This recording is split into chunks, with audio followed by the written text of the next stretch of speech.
नमस्कार, मैं रोहित सरदाना आपका स्वागत करता हूं। कहते हैं सबसे बड़ा अपशब्द, अपमान, तिरस्कार किसी रिश्ते को जोड़कर नहीं होता, बल्कि बेरोजगारी सबसे बड़ा अपमान, अपशब्द होता है। जहां समाज आपको नाकारा समझने लगता है, पड़ोसी, परिवार के लोग आपको बेकार मानने लगते हैं, रिश्तेदार कन्नी काटने लगते हैं। ऐसे में जरूरी है दस्तक दी जाए बेरोजगारी पैदा करने वाली, नौकरियां छीनने वाली नीतियों के खिलाफ। पिछले 2 दिन से देश में सोशल मीडिया पर सबसे ज्यादा ट्रेंड कराया गया मुद्दा बेरोजगारी से जुड़ा हुआ है। 2 दिन से देश भर के नौजवान मोदी जी रोजगार दो के साथ अपनी अपनी समस्याएं देश की सरकार तक पहुंचाने की कोशिश कर रहे हैं। 50 लाख से ज्यादा ट्वीट रोजगार के मुद्दे पर देश के अलग अलग राज्यों के नौजवान कर चुके हैं। ये वो नौजवान हैं जिनके पास डिग्री है, योग्यता है, लेकिन नौकरी नहीं है। आपने हमेशा सुना होगा, पढ़ोगे लिखोगे तो बनोगे नवाब। लेकिन क्या कारण है कि हालत अब पढ़ोगे लिखोगे तो बनोगे बेरोजगार जैसी हो रही? आज इसकी एक बड़े स्तर पर जमीनी रिपोर्टिंग के साथ रिपोर्ट हमने आपके लिए तैयार की है।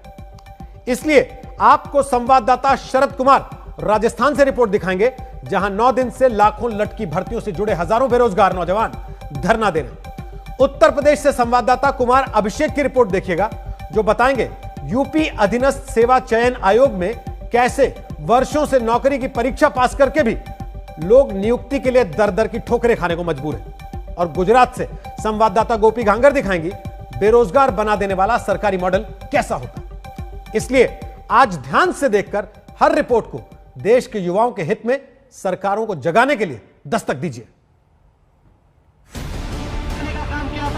ये नौजवान हैं, ये इनका धरना चल रहा है और इनकी आज भी बेरोजगारी चल रही।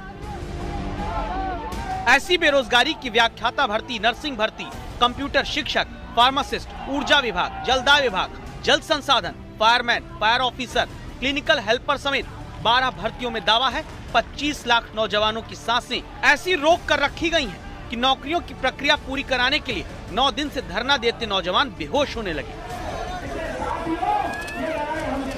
साथ ही पंखा झलते हैं, हाथ मलते हैं, आंखों में जिंदगी की उम्मीद खोजते हैं, पसीना पोंछते हैं, सीना सहलाते हैं, लेकिन 9 दिन बाद भी अब तक इनकी किसी ने नहीं सुनी। 10,029 पदों पर पंचायती राज एलडीसी भर्ती 8 साल से फंसी है। 1,534 प्रयोगशाला सहायक भर्ती 3 साल से लटकी है। 10,000 से ज्यादा नर्सों की भर्ती 2013 से अटकी है। इस तरह 12 भर्तियों में 25 लाख नौजवान अपनी नौकरी का इंतजार कर रहे हैं। रोजगार की आस में मां धरने पर है, बेटा गोद में, जिम्मेदारी कंधों पर, आंखों में इंतजार नर्सिंग की उस नौकरी का जो 8 साल पहले मिल जानी चाहिए थी। 8 साल से दर दर की ठोकरें खा रहे हैं। 2019 में 25 नवंबर को ये कहा था कि हमारी कमेटी बन गई, आपका सत्यापन लागू कर देंगे, लेकिन 1.5 साल हो गई उस चीज के बारे में, आज तक वो कमेटी नहीं पता कहाँ गायब हो गई। ये दूसरी माह है, जयपुर में 9 दिन से बच्चे के साथ बेरोजगारी का अपना संदेश सत्ता को सुनाना चाहती है। सत्ता के लिए अपनी बोतल में जनता को उतार लेने वाली राजनीति बाद में उम्मीदें खाली जो छोड़ देती है।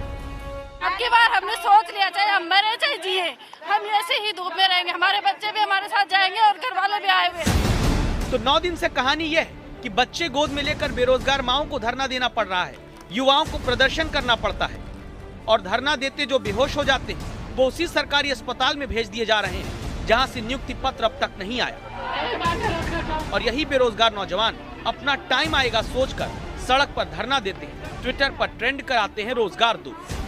इनकी आवाज सुनकर दस्तक देने लगातार पहुंचता है आज तक।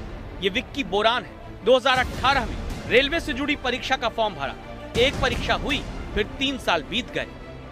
पता नहीं ये ज्वाइनिंग होएगी जिस हिसाब से पहले वाली भर्ती का चल रहा था, उसी हिसाब से तो ये 25 तक जाएगी, 2025 पकड़ लेगी। क्योंकि मेरे साथ के बंदे हैं जो 2016 में, जो 16-17 में निकली थी, उसके जो बंदे हैं उन्हें अभी तक ज्वाइनिंग नहीं मिली है। बचपन से सब सुनते आए नौकरी के लिए पढ़ाई जरूरी है, लेकिन सरकारों ने नौकरी के लिए धरना और प्रदर्शन भी अनिवार्य बना दिया, विकल्प नहीं छोड़ा।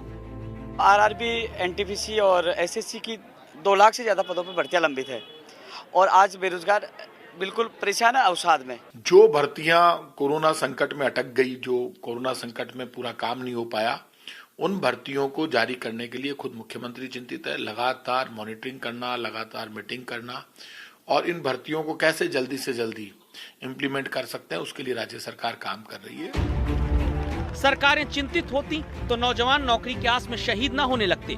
सरकारें चिंतित होती तो किसी घर के बेटे बेहोश नहीं होते। बेटी बहुएं बच्चों के साथ नौकरी के लिए जीने मरने की लड़ाई ना लड़ रही होती।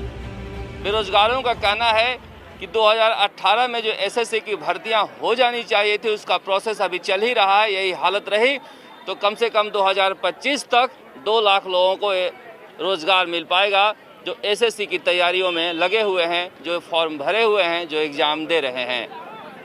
कैमरामैन शर्मा के साथ शरद कुमार, जयपुर, आज तक। देश में बेरोजगार अब 3 तरह के पाए जाते हैं। एक, जिन्हें नौकरी नहीं मिलती। दूसरे होते हैं चयनित बेरोजगार, जो एग्जाम तो नौकरी का निकाल लेते हैं लेकिन उन्हें नियुक्ति पत्र नहीं मिलता। और तीसरे होते हैं योग्यता से कहीं कम की नौकरी पाने के बाद एक तरह की बेरोजगारी झेलने वाले नौजवान।